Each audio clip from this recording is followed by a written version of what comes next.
Hello and welcome to the character profile re-upload for Les Battersby. Les Battersby-brown, I don't know, what do we want to call him? Let's just call him Les Battersby because that's what everyone calls him.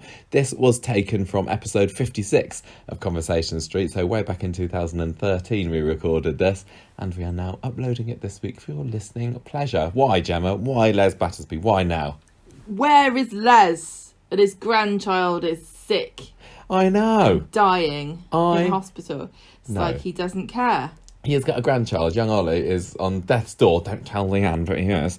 And Les hasn't shown hide nor hair of coming up. Has he ever even met Oliver? I doubt it.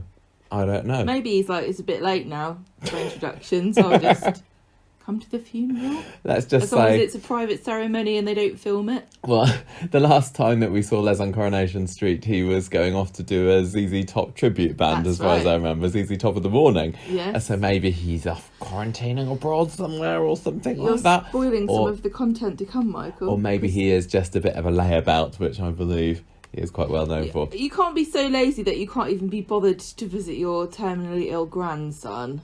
Yeah. I mean, that's a level of laziness that even I couldn't quite manage to attain. For whatever reason, we haven't seen nor heard anything of Les in recent stories, so we're going to put that right and tell you all about him now. I also wanted to mention him at the moment and re-upload this week because last week he and Vicky Entwistle, Bruce Jones and Vicky Entwistle, made an appearance on Loose Women, which was quite nice. It was on Monday last week, I think. They did a 10-minute segment where... And that was in October 2020, yes, in case people are listening to this. Well, it was in September 2020. Oh, okay, it was already in the past. Yes. They had a Zoom reunion on Loose Women, and it was really, really sweet. Vicky Entwistle almost couldn't stop crying throughout the whole thing of it, and they just spoke with an awful lot of love and affection for each other and the time they had on Coronation Street. So it was really sweet watch, and it is available on YouTube if anyone hasn't seen it and they want a bit of Battersby nostalgia. Yeah. So anyway, here comes Les Battersby's character profile, and we recorded this. We just before we'd recorded this, we took a little break for dinner. So the question is, did Michael eat all his vegetables for dinner? I bet if you listen to the show, you can guess. Let's the find answer out. to that. Let's find out. It's character profile time, classic character profile, and from the magic of podcasting, we've just had our dinner, and you never know, it seems like nothing. And I ate most of my vegetables. No, you didn't. I ate some courgette. God. Anyway, our character profile this week is somebody who also would probably not like to eat their vegetables. It's Les Battersby, or Les Battersby-brown, as I think he was probably known as when he left, because he kind of double-barrelled it up when he married Cilla. Good for him. He was born on the 28th of August, 1955. Oh, it's his birthday soon. His mum was Betty Battersby. I assume we don't know who his dad was, because it wasn't on Coropedia. Yeah, Betty Battersby is a cool name. He married Janice in 1994 and Cilla in 2005. He's got, kind of 3 children-ish, although one of them is adoptive. Greg Kelly was his first child, born in 1972. Leanne, obviously, in 1981. And he adopted Chesney in 2006, just before leaving, never to come back again. He first appeared on the 4th of July 1997, along with the rest of the Battersby clan, and he last appeared on the 6th of May 2007. Interestingly enough, he was also hastily written out, just in the same way as we've been talking about earlier, but we'll come back to that later. He made 1,017 appearances, and here's a bit of trivia for you. He is the 50th most featured character on Coronation Street. What a bit of trivia. I know, that is very cool. I found a section on Coropedia when I was doing all these character profiles recently, which says it's like ranks them according to how many episodes they've been in, and Les Battersby is at number 50. Do they also have a ranking according to how ginger you are? Because they should consider it. Yeah, I don't think you'd come too highly on Rita that. Rita would win. Rita would win. Les would be on there, but not more strawberry blonde. Higher than 50. He's played by Bruce Jones, of course. And the reason why we're doing him this week, Gemma, is... He's on Celebrity Big Brother. Yeah. Along with... Vicky Entwistle. He played... Janice Battersby. That's right. Testing me. Yeah, so we thought it would be a good time to talk about Les. He was brought in by producer Brian Park when he tried to shake up the street back in 1997 by getting rid of the likes of Percy Sugden and Derek Wilton, and he wanted to inject a bit of Drama. Yeah, je ne sais quoi into the street. Oh, by putting in the Battersby. Well, it was something the likes of which Coronation Street had possibly never seen quite so much as before. We got a little bit of history to him in that he, before Coronation Street, had spent 6 months in strange ways for breaking and entering. And I also read that when they were coming up with the Battersby family, Janice was originally going to be in jail when Les and Toyah and Leanne came into it, and they were going to get all established and everyone was going to hate them, and then Janice was going to get released from prison and she was going to be awesome. like unleashing hell on the street.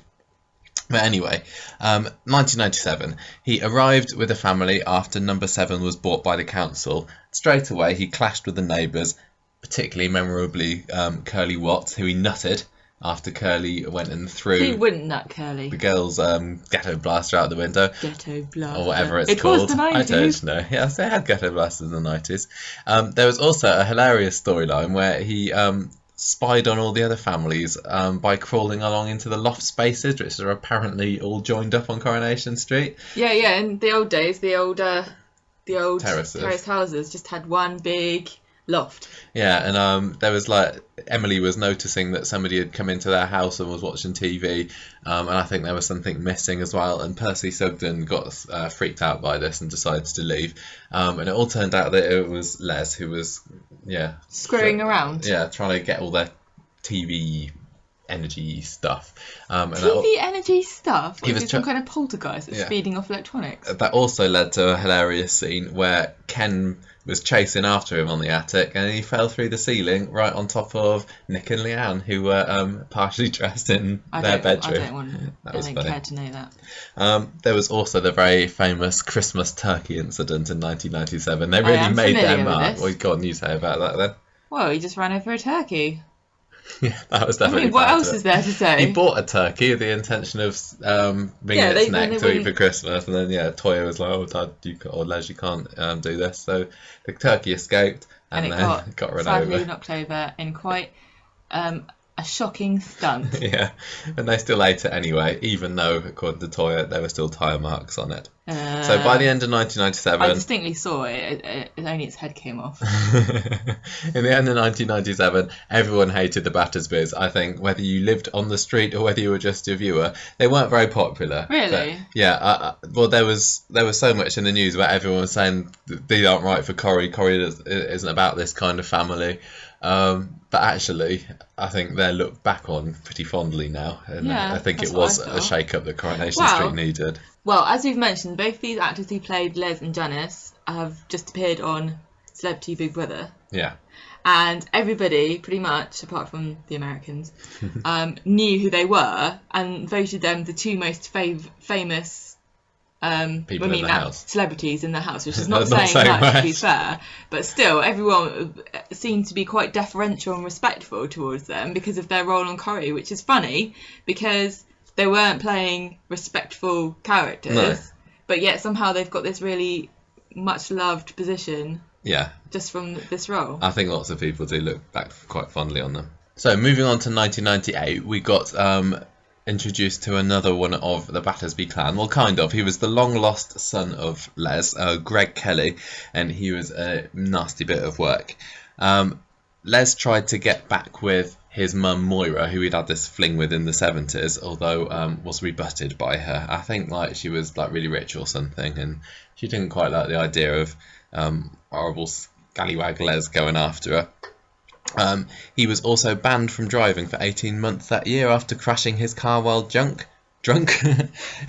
Janice threw him out and forced him to live in a camper van for a while, but he eventually kind of wooed her back. And I remember that was a lovely scene where he was like, I think Janice was coming out of the factory and Les was there in this hideous suit. I'm sure you can imagine the kind of... Yes, I can picture it in my mind, even though I've not seen it. Horrible suit, and then he had these flowers and there was this song playing. That was very nice. That's nice. Yeah, well, all you need to do is throw me out, make me live in a camper van, and I will do that for you. You can go live in my mum and dad's caravan.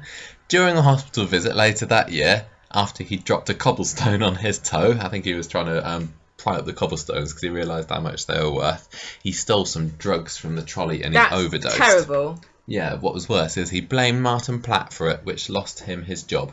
And I remember Les always used to call Martin Florence. After Florence Nightingale, do you remember that? Yeah, I do remember. And that was like, this is in 1998 this happened, and when you started watching in 2002 or so, they were still rivals, and that's where it all stemmed down to, I think. So, in 1999, Janice discovered that Les was going to spend his compensation money from the hospital on going on a holiday with Jackie Dobbs. Who the heck is she? Tyrone's mum. What was he doing that for? Because she was obviously a classy lady. No, she wasn't. Were they split up? No, I think she... Well, was he having an affair? I think he wanted to have an affair, and he was chasing after... Oh, what a dog. This Jackie. Yeah, so she left later in the year anyway, so he went back to Janice. But Janice was becoming increasingly frustrated by Les at this point, because all the money that she was bringing in, he was just drinking away, and she'd saved it to pay the bills. I do that with the money you bring in. I buy Coke Zero and Starbucks beer. That summer, the Battersbys ended up, I think probably accidentally, going on a camping holiday in Wales, and the Platts were there. So. Surely, if any time you find yourself camping in Wales, it's entirely by accident. Les was electrocuted, and Martin was there to save the day. You're saying these things like I'm supposed to know. This sounds intriguing, but there are no details. I can't remember. How does one electrocute yourself in Wales camping? Probably on a fence. Remember that fence that we nearly got electrocuted on? Yeah, I do actually. I don't remember all the details. No, you're just hoping that no one will bring it up, but they did. Oh, right. Janice nearly leaves him for Owen, but Owen wasn't in it yet. Not that Owen, there's another Owen. Look, what? Leave it. 2000. Les was sentenced to 150 days community service for benefit fraud. This was after, I think, Spider got a job working in the benefits office, but he was kind of... I can't remember why he did it, because it was obviously working for the man was totally against what Spider would have stood for. But while he was there for the short period, he noticed that Les wasn't paying... No, he was claiming benefits even though he had been working. Les also teased Tyrone that year for being illiterate, but Tyrone got his own back by spraying more graffiti on the walls that Les had cleaned. But was it spelled correctly? Oh, I don't know. That's a good point. He also marooned Les on an island in the local park. I can't remember what Les was doing on the island, but he had a little rowboat and he went off to there. Was it the island that Diana was buried on? It was not the island that Diana was buried on. Just checking. No. 2001, so you might start to remember some of this now, Gemma. Janice got Les a Guns N' Roses tickets for their anniversary, which was a lovely present, even though he preferred status quo. But he got her... The quo! He got her a deep fat fryer. Isn't that the perfect present to get your lovely wife for their anniversary, a deep fat fryer? I quite like a Tefal Actor fry. It can fry chips in 1 tablespoon of fat. You couldn't afford one. That's why we don't have one. She'd already been kind of at her wit's end with Les, and this was the last straw, and it helped drive her into the arms of her lodger, ex-Hell's Angel, Dennis Stringer. Why would you leave the Hell's Angels? There was a reason for that as well, but my notes aren't detailed enough. This is what happens when I don't make my notes close enough to the episode. This is one of my ones I made last week. I can't remember why he was kicked out. I think probably his bike broke. Oh, yeah, they don't let you in unless you've got one. No, but Dennis was lovely. He wasn't like a proper Hell's Angel. He was nice. He tried... Not that we are criticising the Hell's Angels. Oh, no, just in case there are any Hell's Angels that are listening to us. Yeah, we love the Hell's Angels. Don't kill us, please. Les was so depressed by this that he tried to gas himself in his cab on New Year's Eve, but he was rescued by the lovely Dennis. So what does Dennis do? Drives him off to the hospital. Well, tries to drive him to the hospital, but he got into a crash on the way. Killed himself. And Les got hospitalised, and I remember watching that and being very, very excited by it. And a bit sad that Dennis died afterwards as well. You're just a ghoul, aren't you? Yeah, indeed I am. In 2002, Les and Kirk pretend to be a gay couple. Do you remember that? Were you watching it then? In order to avoid being evicted, yes. Janice unwittingly blows their cover. Yeah, she comes in and goes, "What? They're not gay?" But she was convinced to pretend to move back in to try and smooth things over with the authorities. Exactly. In 2003, he was sentenced to 6 months in jail for hitting Janice's new man, who happened to be police officer Mick Hopwood. But he asked for it because Mick needed him in the balls first. He did indeed. Yeah. So Les swore revenge for this clear miscarriage of justice and broke into the house. But the truth eventually came out, and by the end of that year, he met and started seeing Cilla. Who do you think that Les was better off with, Cilla or Janice? The weird thing is, I obviously saw more of him with Cilla, didn't I? But Janice is always going to be his wife, isn't he? Yeah, I know, me too. Weird. It's really I don't know weird. why. There were Les and Cilla had loads of great storylines together, but yeah. But weirdly, Bruce and Vicky were obviously cast to be this couple together, and it worked really well. I'm not saying that Les and Cilla didn't work well. No, but weirdly, when I think of Cilla, I don't think of Cilla and Les. I just think of Cilla. But when I think of Les, I think of Les and Janice. Even though Janice stayed on the show longer than Les did. It's funny, isn't it? Yeah. But yeah, so in 2004, he had a bit of a row with Cilla, who left for 6 weeks. They had a very tumultuous relationship. Yes. And he rekindled his relationship with Janice and got to know Chesney better during this time. I thought that Les's relationship with Chesney was very sweet. It was. And Chesney needed a proper dad figure, and he was always saying about Uncle Ronnie and all these people that only ever stayed for one night or a few weeks, and he was like, Les, you're not going to leave me, are you? Aww. And this was when he was like little cute Chesney and not miserable Chesney. Yeah. But Cilla returned and won him around with her sex appeal, because who could resist? And she lied to him about coming into some money. Later on that year, we got a very famous hot tub incident. I remember this. Yeah, their hot tub was a time machine. No, it wasn't. I can't remember why they got a hot tub. They probably were just trying to show off or something, or they got it on the cheap, or I don't know what. But they got their hot tub. Put it upstairs. Yeah, and they were enjoying a lovely romantic soap little interlude with one another, when suddenly the whole thing comes crashing through the ceiling and lands on the living room floor. Because Schmeichel jumped in with them. That's true. Was the that scene is always shown on clip shows. If you're going to show like Cilla or Les, that's one of their most famous scenes.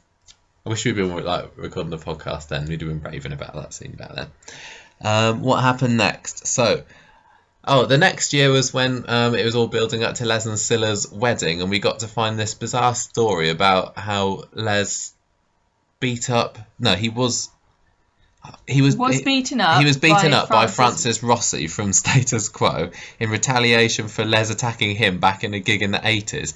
And then Francis had this neck brace on, and he was like, I never get seen in public with this on. But I ever since the 80s, I've had this neck problems. But anyway, Francis beat up Les after I can't remember what he was doing on the street, but when Cilla threatened legal action, they agreed to play at their wedding. And this wedding was something that Les and Cilla were only deciding to put on, not because they loved each other, but because they wanted the presents. That's how everyone gets married. Yeah, but what an irony at the end of it. Les trashed the hotel room, which he thought was the Quo's room, but it's actually the room with all their wedding presents in, and he just trashed his own presents. But they all kind of ended the episode on a happy note, all singing together. That was really weird having... That was like somebody was on drugs when they broke that episode. It was quite a cool tribute, because Les always used to go on about the Quo all the time, wasn't it? And it's strange though. What do you think about having celebrities playing themselves on Coronation Street? I particularly enjoy it when Prince Charles does it. I can't think of like really any other times that there's ever been anything like that. The thing is, celebrities on Coronation Street are okay, but they're never very good at acting normally, so it's a bit stiff. But I like it when famous actors and actresses appear on Coronation Street in cameos. That's my favourite. Yeah, that's good. I want Keira Knightley. I don't know. I don't really like her, but it'd be funny to see her on Coronation Street. I want Dominic Monaghan to get a part on Coronation Street. He's proper northern. He could be Tyrone's best bud. He could. That'd be awesome. But it was weird. It's funny because like Coronation Street is obviously supposed to be mirroring real life, and they talk about real celebrities. Actually having them on, it's a bit weird. It breaks you out of your little delusion of fantasy, doesn't it? Yeah. Cilla went off on the honeymoon with Jana because she was in a bit of a mood with Les about wrecking all their presents. In 2006, Les and Cilla had another bit of a split up after Les had a fling with Janice. He officially adopted Chesney that year as well, and then he had an affair with Yana, but they were caught out by the young Chesney. Cilla's revenge was a little bit controversial. She had skin cancer because do you remember they had their what was it? They had a tanning, what's it called? Sunbed. Yeah. And they were using it so much that she gave herself skin cancer. But then it's a bit bizarre. It's not like you can. It's like developing athlete's foot or something. No. But yeah, it's very easy to treat skin cancer provided you catch it on time. Yeah, and she did. So make sure you check yourself for moles every year. Okay. Well, she pretended that it was fatal, and then she had everyone on the street to believing that she only had a few months left, and she wanted to go to Florida to swim with the dolphins. So she organised all these little charity events, including getting Les and Yana to sit in a bath of mushy peas to raise money for the holiday. And then she decided to go off on her own. That was a bit close to the nail, that story. Well, they obviously anything to do with Cilla is played for laughs. Yeah, and people were saying this isn't the sort of thing you should joke about. The thing is, people do this quite a lot. Quite regularly, people are caught out pretending to have cancer and getting. Yeah, and if any character on the street is going to do that, it's going to be Cilla. Yeah. In 2007, they did reunite because he wasn't able to look after Chesney himself, and then he disappeared. Yeah. Yeah. He disappeared to work as a roadie for tribute band ZZ Top of the Morning, and that was the end of the Ballad of Les Battersby. We got a couple of quotes from, maybe just one quote from Bruce to end this off. This is what he said in 2007. I promised my grandmother I'd get a part in Coronation Street one day, so it really was amazing to be offered the role. It was a huge thing when the Battersbys arrived. There was a big build-up. All I knew about Les was he was meant to be rough and ready, so I based him on bits of different people that I knew from real life. I wanted to create a believable working-class character, and I did. That's one of the things I'm most proud of. I didn't have a clue he'd last so long. If you told me then I was going to be around for another 10 years, I wouldn't have believed it. He was obviously really proud of the character. Will he go back to it? I think Corrie would benefit from having him back. There's not only in the fact that there's nobody that's really like him at the moment, is there? Well, Tim's like a lazy version. Yeah, I guess so. But less energetic. Yeah. I would like to see him come back, but I don't think there's any reason to think he will. No, I don't think so. I think we're getting a bit premature with this one. Well, as long as Leanne's in it, there's always the possibility that he can come back, I suppose.